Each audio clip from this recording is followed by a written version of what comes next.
Don't scroll just yet. This might be exactly what you need to hear today. Dear James, I've been married to a wonderful man for nearly 14 years. He's a phenomenal father to our two energetic boys, grills the world's best burgers, and even makes something as mundane as TV. Watching frequently self-admiring, his purring, his perfectly structured nose, and those strong, comforting arms. In so many ways, he feels like a dream partner. Dependable, loving, and deeply invested in our lives. But, and this is hard to admit, whenever he starts speaking at length, my brain turns into static. I zone on conversations, totally fine. But when he gets into one of his long-winded stories, or explanations that spiral into subplots and tangents, I can't seem to hold on. I find myself nodding along while internally drifting into a different dimension. It's gotten to the point where I'm missing things. He recently mentioned a work trip. At least I think he did. And I genuinely couldn't tell you where or when. I wasn't listening, not out of malice or disinterest, but because somewhere between the fourth story, I mentally wandered off. What's strange is that I don't struggle like this with friends. I can track conversations just fine at brunch or during school drop-off chats. So now I'm wondering, is something wrong with me? With just a horrible partner? Or did my attention span shrivel up in the age of TikTok? Dear reader, let me say this first: you're not horrible, you're not broken, but your question, or rather, the questions behind your question, deserve honesty. So here goes. Yes, sometimes you're bored. Yes, it's likely your husband's less than thrilling.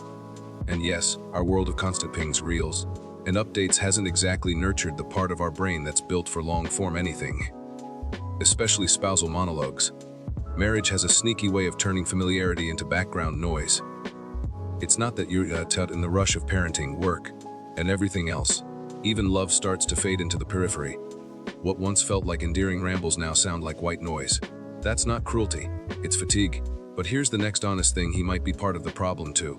Is he long in a way that feels unstructured or hard to follow? Has he always talked this much? Or has this storytelling habit grown over the years? Some people, and I say this with affection, treat everyday conversation like a 3-season Netflix arc. It's charming, but it's also exhausting. I personally that child that stammer that taught me to talk in punchlines. But I've met many who don't, and I've watched as the eyes of their loved ones slowly glaze over like a Monday morning Zoom call. If this feels familiar, you might consider coaching him. Lovingly. Suggest headline details. Say things like, babe, give me the 60-second trailer version. Or blame the state of your brain. I'm running on fumes today, can you get to the punchline faster? Make it playful. Teamwork, keep it safe. And let's turn the mirror gently for a second. Are you burnt out? Overloaded? Carrying the invisible labor of 5 full-time roles?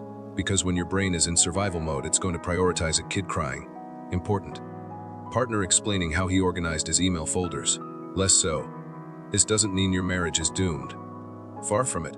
It just means you're human. Tired, overstimulated, and maybe due for a reset. The good news, you're already paying attention by asking these questions. So talk to him, laugh about it, maybe even give it a name. Selective spousal attention syndrome. It's a trademark pending. Turn it into an inside joke instead of a quiet resentment. Love, like attention, takes effort. But it's the kind of effort words and empathy, James.